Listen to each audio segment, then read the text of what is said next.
함께 예배하시는 우리 모든 성도님들에게 오늘도 하나님의 크신 은혜가 충만하시기를 주의 이름으로 축복합니다. 더위가 좀 꺾이지 않았나요? 그러고 보니 입추가 지났습니다. 그 계절의 변화에 따라서 하늘과 땅의 기운이 바뀌는 것을 절기라고 한대요. 참 절기에 따라서 날씨의 변화를 느끼는 것을 보면 저는 참 절묘해서 절기가 아닌가 하는 그런 생각이 듭니다. 전도서 3장에 보면 하나님께서 모든 것들을 때를 따라 지으시고 아름답게 하신다고 하셨는데, 이렇게 모든 것들을 때를 따라 아름답게 하시는 하나님의 은혜가 우리 가운데 충만하시기를 주의 이름으로 축복합니다. 지금 다윗과 솔로몬 시대에 그 화려했던 이스라엘은 죄와 우상 숭배로 이 나라가 이제 무너지게 됩니다. 북이스라엘은 주전 722년에 아수르에 의해서 멸망을 당하고, 남유다는 주전 586년에 바벨론에 의해서 멸망을 당합니다. 그리고 우리가 잘 알고 있던 그 바벨론 70년의 그 포로 생활이 시작이 됩니다. 이때에 그 이스라엘 땅에 있던 유다의 백성들은 거의 다가 다 바벨론으로 끌려가서 거기에서 70년의 포로 생활을 하게 됩니다. 이제 그러다 결국 그 바벨론도 이 페르시아에서 이제 무너지게 되고, 페르시아의 그 고레스라고 하는 왕이 이제 각 자기들의 포로되었던 나라의 백성들을 다 본국으로 돌려보내면서 이스라엘도 이제 본국으로 돌아오게 되었습니다. 자, 70년 만에 본국으로 돌아온 것은 참 감격적인 일이지만, 돌아와서 그 조국의 현실을 보면 참 참담하기 그지없습니다. 성벽은 무너지고, 또 성전도 무너지고 성벽도 무너지고, 땅은 다 황폐화 되어버린 참 비참한 모습인 것입니다. 그 비극의 상황을 역대하 36장에 이렇게 기록을 하고 있습니다. 그가 갈대아 왕의 손에 그들을 다 넘김에 하나님의 전을 불사르며 예루살렘의 성벽을 헐며, 갈대아 바로 바벨론에 의해서 멸망당한 이스라엘은 성벽도 무너지고 성전도 무너져 버리고 모든 것이 황폐화되어 버린 그런 상황이었습니다. 그렇게 70년의 시간이 지나서 돌아온 고국의 땅이지만, 그 고국의 그 비참한 현실을 볼 때에 백성들은 크게 낙심할 수밖에 없었습니다. 자, 이런 절망적인 상황에서 가장 이들이 먼저 해야 되는 일은 바로 하나님의 성전을 건축하는 일이었습니다. 에스라 3장 8절에 보면, 예루살렘에 있는 하나님의 성전에 이른 지 2년 둘째 달에 스룹바벨과 예수아와 무로 사로잡혔다 예루살렘에 돌아온 자들이 공사를 시작하니라. 이스라엘 백성들이 바벨론에서 본국으로 돌아올 때는 3차례에 걸쳐서 돌아오게 됩니다. 첫 번째 돌아온 것이 고레스의 칙령에 의해서 주전 538년에 돌아오게 되고, 이때 이들을 이끌었던 인물이 바로 스룹바벨이라고 하는 총독과 예수아 또 여호수아라고 하는 이 대제사장이 이들을 이끌고 약 5만의 백성들이 조국으로 돌아오게 됩니다. 자, 그래서 오늘 8절의 말씀, 에스라 8절에 있는 말씀처럼 하나님의 성전에 이른 지 둘째 달이라고 하면 536년에 돌아온 지 2해가 되었을 때에 이제 하나님의 성전을 이제 재건을 시작을 하게 됩니다. 자, 어떻게 해서 이 성전을 건축하게 되었는가? 이것은 에스라 1장 1절에 이렇게 기록을 하고 있습니다. 바사왕 고레스 원년에 여호와께서 에레미야 입을 통해 하신 말씀을 이루게 하시려고 하나님께서 이스라엘 백성들을 범죄함으로 징계하지만 그들을 다시 돌이키시고 성전을 건축하게 하시겠다라는 것을 이스라엘이 멸망하기 전에 유다의 그 마지막 시기 활동했던 에레미야 선지자를 통하여서 이미 말씀하셨던 그 일들이 이루어지는 과정 중에 있는 것을 볼 수가 있습니다. 그리고 이 바사왕 고레스는 이방의 왕이지만 하나님의 그 섭리 가운데서 이스라엘 백성들을 본국으로 돌이키도록 하시고, 또 고레스를 통해서 무너진 성전을 재건하도록 모든 일들을 하나님께서 섭리해 가는 과정을 볼 수가 있습니다. 자, 그래서 하나님께서 이 바사왕 고레스의 마음을 감동하셔서 이스라엘 백성들을 본국으로 돌려보내면서 고레스의 칙령을 발표했는데 성전을 건축하라 하는 그 하나님의 말씀을 그가 전하게 됩니다. 에스라 1장 2절에 바사왕 고레스는 말하노니 하늘의 하나님 여호와께서 세상 모든 나라를 내게 주셨고 나에게 명령하사, 고레스는 이방의 왕입니다. 그런데 하나님께서 그 고레스의 마음을 감동하셨어요.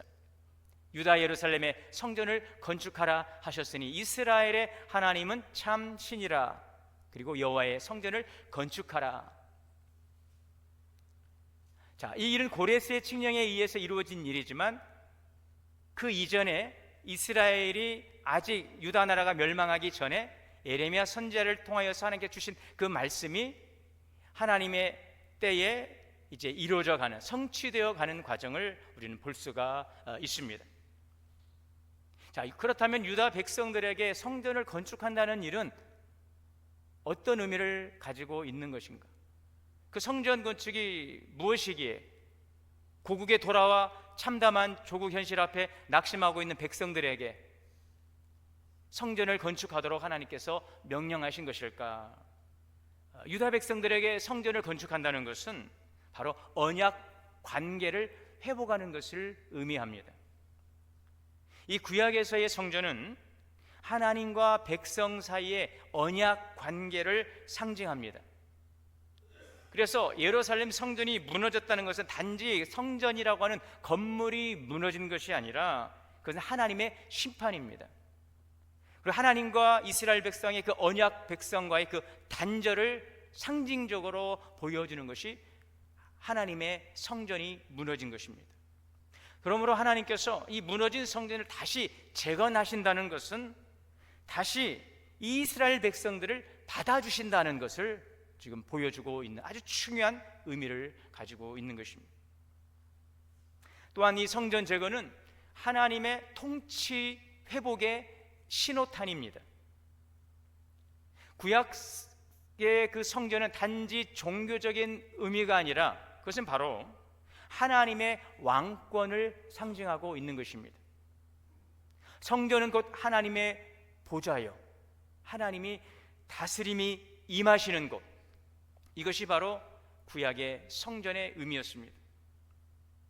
자, 바벨론에 의해서 성전이 무너졌다는 것은 하나님의 나라가, 가시적이었던 그 하나님의 나라가 사라졌음을 상징하지만 다시 성전을 짓는다는 것은 하나님께서 이 땅을 다스리신다라는 그 선언을 이 성전 건축을 통해서 가시적으로 보여주는 것입니다.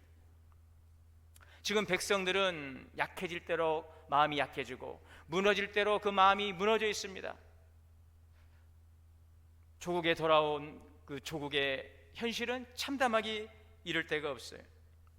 자, 이런 상황에서 그러므로 성전을 건축한다는 것은 신앙 회복을 위해서 무엇보다도 중요하고 우선된 것이 무너진 성전을 재건하는 일이었어요. 자, 그러나 이 성전을 건축하고 나서 얼마 되지 않아서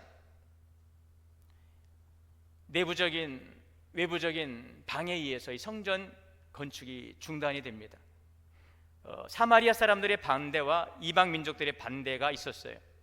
또 내부적으로는 백성들의 이 성전 건축에 대한 관심이 없었어요. 다들 자기 살기 바빴기 때문에 자기 집을 짓는 일에 거기에 매달려 있어서 성전 건축을 할 만한 그런 상황이 되지 않아 이 성전 건축이 시작되자마자 중단이 되고 16년 동안 방치가 됩니다. 그러다 520년 주전 520년에 하나님께서 학개와 이 스가랴 선지자를 통해서 지금 중단된 성전을 빨리 완성하라, 이 명령을 주시는 것입니다. 이때 활동했던 선지자가 바로 이 스가랴 선지자. 오늘 이 성전 건축이 어떠한 의미를 가지고 있는지, 성전 건축을 통해서 하나님께서 우리에게 무엇을 말씀하시고 어떠한 일들을 이루어 가시기를 원하시는지, 이 성전 건축이 얼마만큼 우리에게 시급하고 중차대한 과제인지를 오늘 이 스가랴 선지자를 통하여 말씀하고 있는 것입니다. 스가랴는 그래서 70년 바벨론 포로에서 해방되어 조국으로 돌아온 이스라엘 백성들에게 이 회복과 소망을 지금 선포하고 있는 것입니다.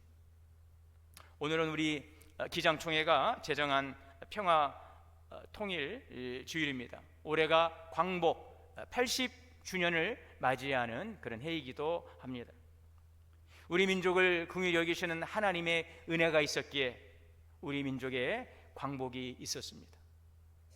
또한 이 광복을 위해서 정말 말할 수 없는 우리 믿음의 선배들, 또 많은 분들이 조국의 광복을 위해 목숨을 바친 분들의 그 희생과 헌신을 통해서 우리 민족의 이 광복이 주어졌어요. 자, 그러나 우리가 알다시피 이 조국의 광복과 더불어서 이 민족은 또 남과 북으로 이념적으로 이제 분단되고 또 6.25의 비극을 겪어야 했습니다. 남북 분단이 지금 70년이 되었지만 아직도 남북의 그 총뿌리를 겨누고 아직 전쟁이 끝나지 않은 휴전 상태에 있는 상황에 있습니다.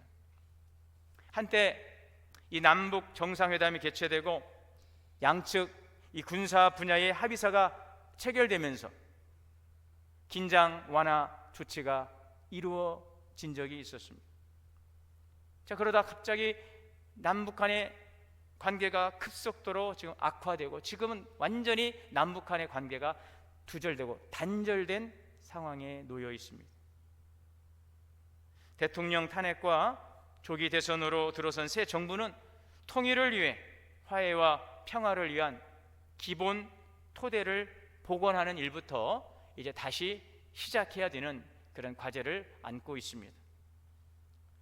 남북한 군사적인 충돌 방지와 긴장 완화, 또 신뢰 구축을 위해서 남북 대화가 재개되고 신뢰 회복을 위한 과제들이 이제 필요한 시기에 있습니다. 인도주의적인 민간 교류, 또 경제 교통 이런 협력을 위한 방안도 구상이 되고, 또 이 남북 관계는 우리 당사자만의 문제가 되지 않고 이 주변국들과 역학적 관계에 있기 때문에 이런 것들을 잘 조율하고 또 외교적인 신뢰를 확보해 나가는 일도 중요하리라 생각합니다. 새롭게 들어선 정부가 이 통일의 이 평화와 화해를 위한 이 과제를 잘 이뤄갈 수 있도록 우리가 나라 민족을 위해 기도해야 될 줄 믿습니다. 하나님께서는 이 스가랴 선지자를 통해서 70년 바벨론 포로에 돌아온 이 조국으로 돌아온 이스라엘 백성들에게 희망과 회복의 메시지를 주의 종을 통해 선포하고 있어요. 오늘 본문에서 하나님은 이스라엘 백성들에게 말씀하십니다.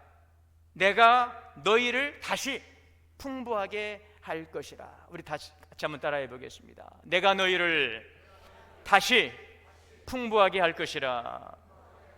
내가 너희를 오늘 다시 풍부하게 할 것이라.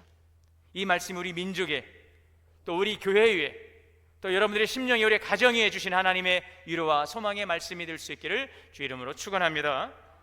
그렇습니다. 하나님은 어떤 분이십니까? 오늘 말씀을 통해서 나타나고 있는 하나님은 우리를 뜨겁게 사랑하신 하나님입니다. 믿습니까? 하나님 우리를 뜨겁게 사랑하신다. 자, 오늘 14절에 보면 내가 예루살렘을 위해 시온을 위하여 크게 질투하며, 이 질투하다라고 하는 이 칸나라고 하는 히브리어 동사는 질투라고 하는 형용사인데, 이 질투라고 하는 이 의미 속에는 열심과 열정이라고 하는 뜻이 담겨져 있어요. 하나님이 우리를 향하여 질투하신다는 것은 우리를 향한 하나님의 열심, 열정을 보여주고 있는 것입니다. 거룩한 하나님의 사랑에서 나오는 그 열정과 열심, 이것이 칸나, 하나님의 질투입니다. 마치 신랑이 신부를 사랑할 때 그 열정, 신부가 그 신랑을 사랑할 때 그 열정처럼 하나님은 예루살렘을 향하여서, 주의 백성들을 향하여 거룩한 사랑으로, 그 거룩한 열심과 열정으로 사랑하시는 것입니다. 그 예루살렘이 바로 우리 성도들인 것입니다. 하나님의 질투는 자기 백성을 회복하시고 반드시 다시 세우신다는 그 불붙는 사랑의 표현입니다. 당시 예루살렘은 성전도 무너지고 성벽도 무너지고 백성들은 겨우 이제 포로에서 돌아온 낙심된 상태예요. 그런데 하나님은 예루살렘을 향하여 크게 질투한다. 예루살렘을 위하여 내가 너희들을 위하여 나의 사랑의 열정을 너에게 쏟아 붓겠다 하시는 주님의 그 사랑의 메시지인 것입니다. 내가 너희를 버리지 않았다. 이것은 여전히 하나님과의 관계가 살아있고 하나님께서 이스라엘 백성들을 회복하시고자 하시는 의지가 있는 것입니다. 여러분들 회복되고 여러분이 다시 일어서기를 원하는 간절한 마음, 그 마음이 우리를 향하신 하나님의 마음인 줄 믿으시고 그것이 정말 우리의 삶으로 깨달아지고 경험되게 되시기를 주의 이름으로 축원합니다. 누구를 향한 사랑이라고요? 뭐니 해도 나야 나. 여러분, 하나님은요 오늘 우리를 이처럼 사랑하시는 것입니다. 내가 너를 버리지 않고 너를 회복시키고 너를 다시 세우기를 원한다는 것입니다. 우리가 실패하고 무너졌을 때 너는 이제 끝이야 라고 하지 아니하시고 내가 너를 여전히 사랑한다, 내가 다시 너를 세울 거야. 오늘 이 말씀이 오늘 우리에게 각자의 심령 속에 들리는 주님의 음성이 될 수 있기를 바랍니다. 여러분, 이 말씀을 오늘 이 감동이 좀 덜 전해 오시면 이 말씀을 가지고 한 주간 한번 묵상해 보시기를 바랍니다. 내가 너를 여전히 사랑하고 내가 너를 회복하고 내가 너를 여전히 기대하고 너를 세울 것이라는 하나님의 말씀, 이 말씀을 붙들고 한 주간 한번 주님을 묵상해 보시기를 바랍니다.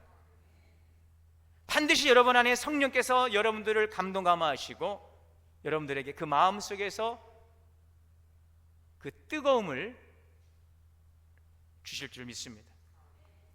하나님은 우리의 무너짐을 그 누구보다도 안타까워하시는 거예요. 하나님은 누구보다도 우리가 다시 회복되고 세워지기를 원하시는 거예요. 하나님의 사랑은 절대 식지 않습니다. 하나님의 사랑은 지금도 여전히 우리를 돌보시고 인도하시고 우리 함께 하심을 믿습니다. 그러므로 우리는 하나님은 고난을 통해서도 우리를 유익하게 하신다는 사실을 기억해야 될 줄 믿습니다. 오늘 15절 말씀입니다. 아니란 여러 나라들 때문에 심히 진노하니 나는 조금 노하였거늘 그들은 힘을 내어 고난을 더하였습니다. 여기 아니란 여러 나라는 바벨론과 주변의 강대국들입니다. 그들은 지금 이스라엘의 고통을 무시하고 있는 나라들입니다. 자, 하나님께서 그들을 심히 노하신다는 것입니다. 왜요? 하나님의 백성들의 그 고통을 방조하거나 조장했다는 것입니다. 이게 무슨 뜻입니까? 나는 조금 노하였거늘 그들은 힘을 내어 고난을 더하였습니다. 이 말씀이 무슨 뜻입니까? 하나님의 분노에는, 이스라엘을 향한 하나님의 징계에는 뜻이 있다는 것입니다. 목적이 있다는 것입니다. 이스라엘의 죄로 인해서 하나님께서 이스라엘 백성들을 잠시 징계하셨어요. 그 징계하는 그 막대기로 바벨론을 쓰신 거예요. 아수르를 쓰신 거예요.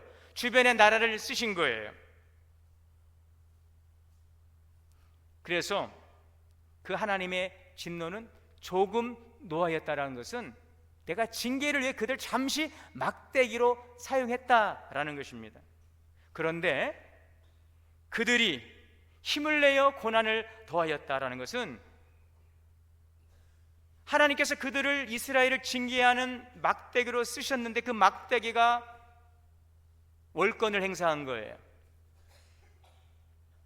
바벨론과 주변 강대국들이 하나님의 이스라엘 향한 그 징계 의도를 넘어서 이스라엘을 압제하고 멸시하고 조롱하고 하나님의 그 진노보다 더한 고난을 지금 이스라엘에게 주고 있다는 것, 이것은 하나님이 허락할 수 없는 거예요.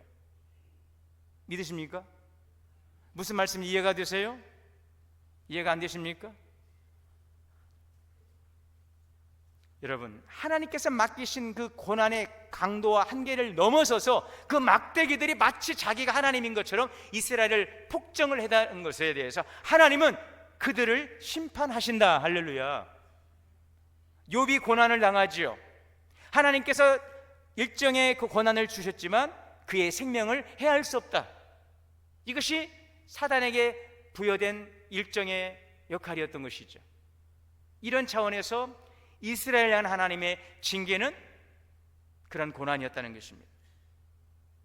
하나님은 이스라엘이 범죄했을 때 그들을 징계하셨어요. 그러나 하나님의 징계는 회복을 위한 사랑의 매예요. 결국은 그 기회를 틈타서 이스라엘을 완전히 짓밟아 버리려는 것이 바벨론과 그 주변의 강국들의 의도였으나 하나님의 징계는요, 우리를 살리는 징계라 하는 것을 믿으시기를 바랍니다. 하나님은 고통당하는 자를 잊지 않습니다. 하나님의 공의로 판단하시고 또 자비로 회복하시는 줄 믿습니다. 여러분, 참 멋지죠? 하나님은 우리의 행사를 공의로 판단하십니다. 하나님의 의로우심으로, 그리고 자비로 회복하시는 거예요. 이것이 하나님의 사랑과 공의입니다. 여러분, 오늘 우리가 당하는 고난은 여러 가지 이유가 있죠. 우리 스스로 자초한 고난이 있습니다. 갈라디아서 6장 7절입니다. 사람이 무엇을 심든지 심는 대로 거두느니라. 자신의 죄와 그의 어리석음과 불순종으로 인해 불러온 고난입니다. 요나가 하나님의 명령을 어기고 니느웨로 가라는 그 명령을 어기고 다시스로 갈 때에 폭풍 가운데 던져지고 바다 가운데 던져졌어요. 이것이 바로 자초한 고난이죠. 애매한 고난도 있습니다. 베드로전서 2장 20절에 선을 행함으로 고난을 받고 참으면 이는 하나님 앞에 아름다우니라. 요셉이 선을 행하다 고난을 당했어요. 감옥에도 가고 팔리기도 하고 노예로 끌려가고 애매한 고난이었어요. 그러나 그 고난을 잘 참고 이김으로 민족을 구원하시는 하나님의 놀라운 구원의 계획에 요셉이 쓰임을 받았지요. 하나님께서 형제들에게 말하죠. 요셉 형제들에게, 하나님께서 당신들보다 나를 앞서 이 땅에 보내신 것은 당신들을 살리려 하심이라. 여러분, 그러므로 잘못한 것이 없는 것 같은데 참 억울하고 답답하고 애매한 고난 속에서도 우리를 연단하게 하고 우리를 성숙하게 하고 때로는 다른 사람을 살리는 자로 우리를 세워가시한 하나님의 시간임을 기억하시기를 바랍니다. 의인의 고난도 있습니다. 빌립보서 1장 29절에 너희에게는 그리스도를 위하여 고난도 주심이라. 오늘 우리가 정말 받아야 될 고난이라면 바로 이러한 고난이지요. 하나님의 뜻을 이루기 위해서 감당해야 될 고난, 자초된 고난이 아닌 하나님의 뜻을 이루기 위한 이 고난에 기쁨으로 참여할 수 있는 우리 성도들 될 수 있기를 바랍니다. 서머나 교회처럼, 에베소 교회처럼 환난과 핍박, 믿음을 지켜가기 위해서 당하는 고난. 자, 그러나 여러분, 하나님은 우리 어떤 고난이라 할지라도 그 고통의 깊이를 아십니다. 어떤 고난이라 할지라도 하나님의 주권 아래에 있습니다. 고난을 통제하신다 그랬어요. 고난의 총량을 정하셨다는 것입니다. 진노하셨으나 조금 진노하시는 것입니다. 왜요? 우리를 죽이는 것이, 우리를 망하는 것이 하나님의 뜻이 아닙니다. 그것은 바로 마귀의 일입니다. 하나님은 우리를 살리시는 일에 관심하고 계시기 때문에 어떤 고난도, 자초한 고난, 애매한 고난, 의인의 고난, 어떤 고난인지는 우리가 잘 알지 못할지라도 주님께 물어보십시오. 성령님께 물어보십시오. 주님, 내가 당하고 있는 이 고난은 무엇입니까?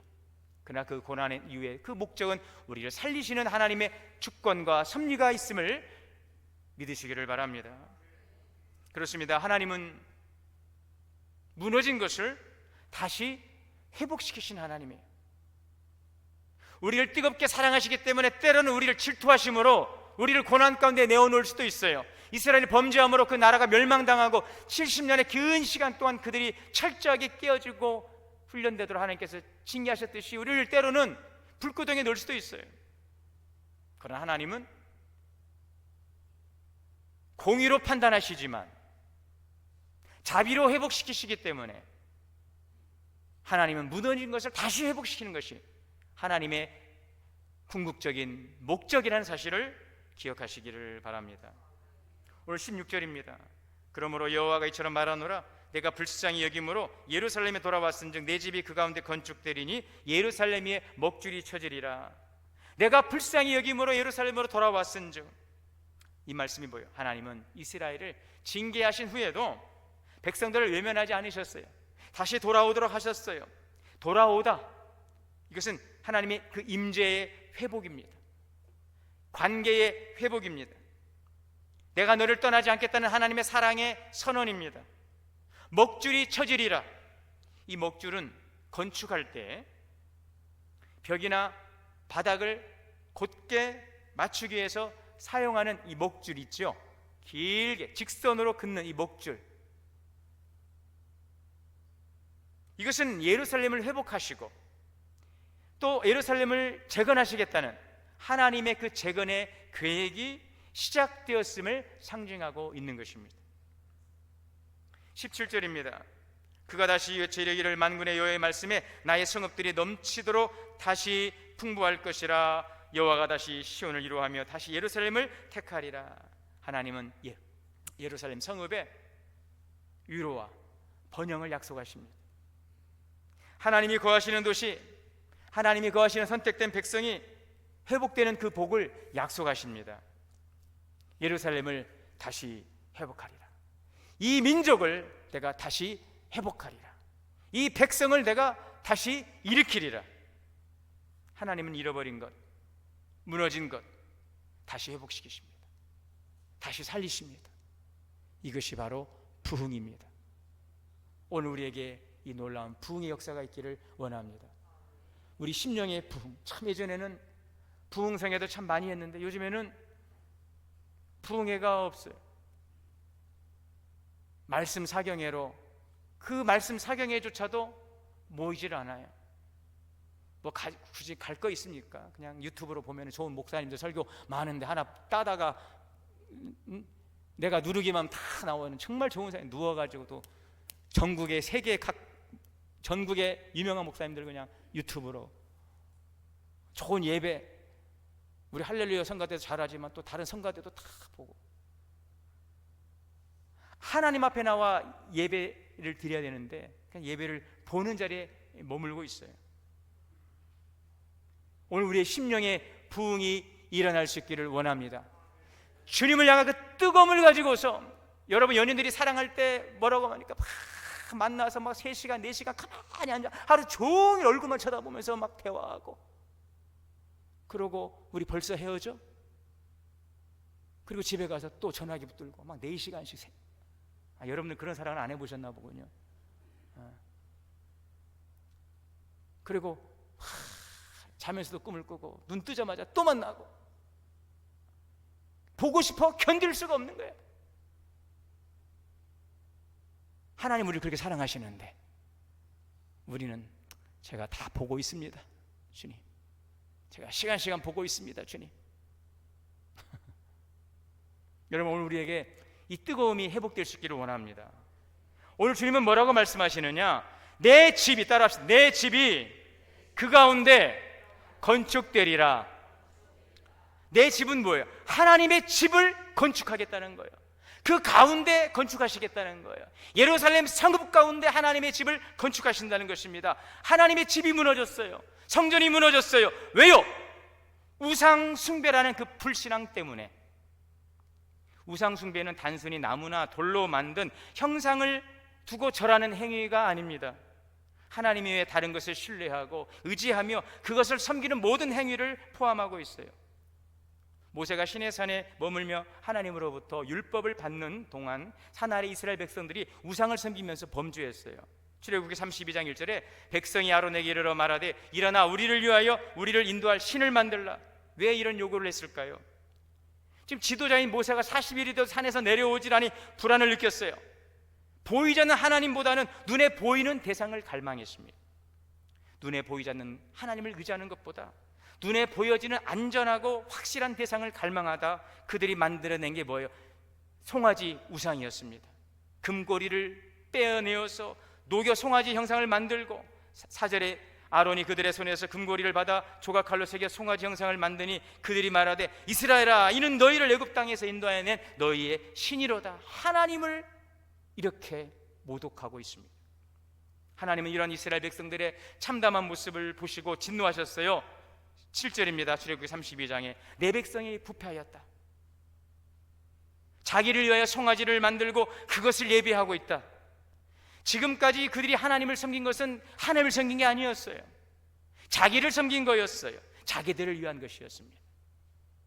아론에게 뭐라고 말해? 우리들을 위한 신을 만들라. 이와 같은 교만과 불충이 어디 있습니까? 우리를 위한 신을 만들으래요. 지금까지 드린 예배는 다 자기들을 위한 예배였습니다. 하나님은 내 백성이 부패하였다. 그들이 송아지를 부어서 만들고 그것을 예배한다. 지금까지 그들이 예배를 드린 것은 송아지 만들어 놓고 거기에다 예배를 한 거예요. 여러분, 예루살렘이 무너질 수밖에 없습니다. 지금까지 하나님을 섬긴 것은 다 자기들을 위한 것입니다. 지금까지 드린 예배는 다 자기들을 위한 예배였어요. 예배를 드린 대상이 하나님이 아니었어요. 자기들이 부어 만든 그 송아지를 예배했어요. 여러분, 성전이 무엇입니까? 누가 성전입니까? 고린도전서 3장 16절의 말씀을 같이 읽습니다. 시작. 너희가 하나님의 성전인 것과 하나님의 성령이 너희 안에 거하시는 것을 알지 못하느냐. 아멘.